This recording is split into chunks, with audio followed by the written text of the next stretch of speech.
ధనమేరా అన్నిటికీ మూలం ఆ ధనము విలువ తెలుసుకొనుట మానవ ధర్మం అనే సాంగ్ విన్నప్పుడు నాకు ఒక డౌట్ వచ్చిందండి. అసలు ఆ ధనము విలువ అంటే ఏంటి? Welcome to our YouTube channel world of BCI. సరే, ఇప్పుడు మనం మాట్లాడుకుంటున్నాం దేని గురించి అండి? ధనము విలువ. ధనము విలువ ఎంతవరకు ఏంటి అనేది దీన్ని రకరకాలుగా అర్థం చేసుకున్న వాళ్ళు ఉన్నారండి.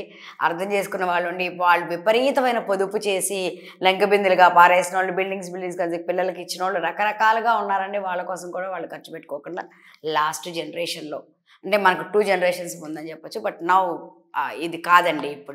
ఇప్పుడు జనరేషన్ మారింది. ఇప్పుడు కూడా ధనము విలువ మారింది. నాకు తెలిసి ఆ రోజుల్లో కూడా చాలామంది ఆ మీనింగ్ అర్థం చేసుకోలేదని నాకు అనిపిస్తూ ఉంటుంది. అదేంటంటే, ధనము విలువ అంటే మనకి ఎంతవరకు అవసరమో దానికి విలువ కట్టడం విలువ. ధనం యొక్క విలువ అక్కడి వరకే. ధనము మనం ఎంతవరకు అవసరమో దాని విలువ అక్కడి వరకే. రెండోసారి నేను స్ట్రెస్ చేసి చెప్తున్నాను. దాని తర్వాతదంతా డిస్ట్రిబ్యూషన్కి వెళ్ళాలి, లేదంటే వేరే విధాల ఉపయోగ ధర్మానికి వెళ్ళాలి, లేదంటే వేరే పంచడానికి వెళ్ళాలి, లేదా వేరే ఇది నలుగురికి ఇండస్ట్రీ పెట్టి నలుగురికి పని కల్పించే ప్రయత్నంలో ఉండాలి. దాని పని అది నడవాలి. ఇవన్నీ చేస్తూ ఉంటుంది. నేను ఒకటి బాగా బలంగా నమ్ముతానండి. మన ఇండస్ట్రియలిస్టులు మీరు సపోజ్ వినండి, మీరు అంబానీ ఫ్యామిలీ ఉన్నారండి. వాళ్ళు ఏం చేస్తారు? వాళ్ళ లెవెల్లో వాళ్ళు ఖర్చు పెట్టుకోవడం వరకే వాళ్ళదండి. వాళ్ళ లెవెల్లో వాళ్ళు తినేది, వాళ్ళు ఉండేది అంతవరకే. అది వాళ్ళ ఆలోచన, వాళ్ళ లెవెల్, వాళ్ళ విలువ అంతే. దాని పైన అంతా కూడా they are creating money, they are giving employment. ఇంకా ఎన్నో విధాలుగా టెక్నాలజీ తీసుకురావడంలో ఎంతోమందికి ఈ దేశంలో ఎంప్లాయ్మెంట్ ఇవ్వటం ద్వారా, వాళ్ళు ఇక్కడే ఉండటం ద్వారా, అదంతా ఒక రకంగా చెప్పాలంటే డిస్ట్రిబ్యూట్ ఆఫ్ మనీ అండి. డిస్ట్రిబ్యూషనే అది. అంతేగాని దాని విలువ అంతే అండి. అది మనకైనా సరే మనీ విలువ అంతవరకే ఉండాలి. సరే, మనకు తెలిసినటువంటి మనకి బాగా ఫెమిలియర్గా ఉన్నటువంటి ఇంకొక మనిషి ఎగ్జాంపుల్ చెప్తానండి మీకు. ఆల్రెడీ నేనేం చెప్తానో మీకు తెలుసు. అదే మన పవన్ కళ్యాణ్ గారు. పవన్ కళ్యాణ్ గారికి ఎవరికన్నా డబ్బు ఎక్కువ ఉందండి? ఏ పాలిటీషియన్ కన్నా డబ్బు ఎక్కువ ఉంది. ఆయనకన్నా 90% పాలిటీషియన్స్ ఎక్కువ డబ్బులు ఉంటారు. ఒక 10% కూడా తక్కువ మంది ఉన్నారో లేదో ఆయనకన్నా. అలాగే సినిమాలో ఒక్కొక్క సినిమాకి 300-400 కోట్లు మేము రెమ్యునరేషన్ తీసుకుంటున్నాం అనేవాళ్ళు ఉన్నారు. ఆయన తీసుకునేది ఎంతండి? అసలు ఆయనకు ఇప్పుడు సినిమాలు తీయటం ఖాళీయే లేదు పాపం. నైట్ షిఫ్ట్ చేసుకుంటూ ఉన్నారు. ఏం చేస్తాం, తప్పదు.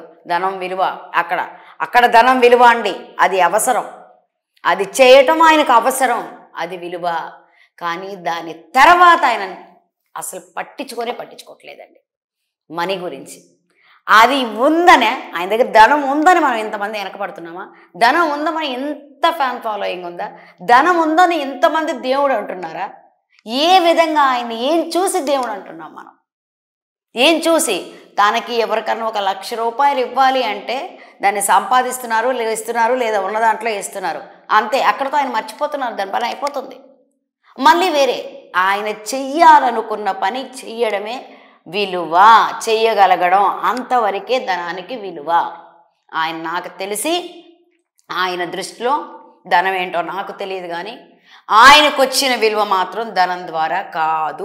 ఏ విధంగా చూసినా ఆయన బిహేవియర్ వల్ల వచ్చిందే, ఆయన అనుకున్నది చేయడం వల్ల వచ్చిందే. ఇక్కడ ఏదనుకున్నారో, ఇవ్వాలి అనుకున్నప్పుడు ఇవ్వడానికి ఆయన చేతిలో డబ్బులు ఉండడమే ఆయన విలువ అనుకుంటున్నారు. ఇంకా అంతకన్నా గొప్పదేం అనుకోవట్లేదు. అంతెందుకండి, ఆయన దాకా ఎందుకు అసలు? ఆయన సైన్యం చూడండి, జన సైన్యం చూడండి. వీళ్ళల్లో ఎవరైనా 1 రూపాయి ఆశించి ఆయన పార్టీలో జాయిన్ అవుతున్నారా? ఒక్క వాలంటీర్ సైతం 1 రూపాయి ఆశించి ఆయన సభ్యత్వం తీసుకుంటున్నారా? ఆయన ఫ్యాన్ అవుతున్నారా? ఏం ఆశిస్తున్నారు వీళ్ళందరూ? మిగిలిన వాళ్ళని చూడండి. ఎస్పెషల్లీ నా వరకు అయితే నమ్మకం ఏంటంటే, జన సైనికులు ఎప్పుడు ఆశించరు. వాళ్ళకి కావలసింది వాళ్ళ లైఫ్, అంతే కదండి. అతను జన సైనికుడు, తను చేయాల్సింది చేస్తాడు అంతే. ఒక సేవ చేస్తాడు అంతే. అతని దగ్గర డబ్బులు మిగులుతాయనా? రోజు కూలి ఉంటాడు, చేయాల్సింది చేస్తాడు. అతని దగ్గర అదే దాంట్లో కోటీశ్వర్లు ఉన్నారు, వాళ్ళు చేయాల్సింది వాళ్ళు చేస్తున్నారు. ఇంకా బిజినెస్ మ్యాన్ ఉన్నారు, పాలిటీషియన్స్ వస్తున్నారు అందులోకి. వీళ్ళందరూ డబ్బులు ఆశించి అయితే కాదు. ఎందుకంటే డబ్బులు ఆశించటం అనేది ఇక్కడ జన సైన్యంలో అసలు లేదు. అటువంటి యాటిట్యూడ్ కాదు. వాళ్ళందరికీ సేవ చేయటమే. అవసరమైతే, ఎప్పుడు అవసరమైతే వాళ్ళల్లో వాళ్ళే ఆదుకుంటున్నారు. లేదా తన లీడర్కి చెప్పి ఆదుకోపిస్తున్నారో వాళ్ళే అడ్జస్ట్ అవుతున్నారు, వాళ్ళే ఇనిషియేషన్ తీసుకుంటున్నారు. ఇది డబ్బు వల్ల వచ్చింది కానే కాదండి. డబ్బుకు విలువ కట్టడం ఇప్పుడు చాలా అవసరం. అది ఎటువంటి విలువ అనేది మన విఘ్నత, అంతే అండి. సబ్స్క్రైబ్ చేయండి, లైక్ చేయండి, టంగుమని గంట కొట్టండి.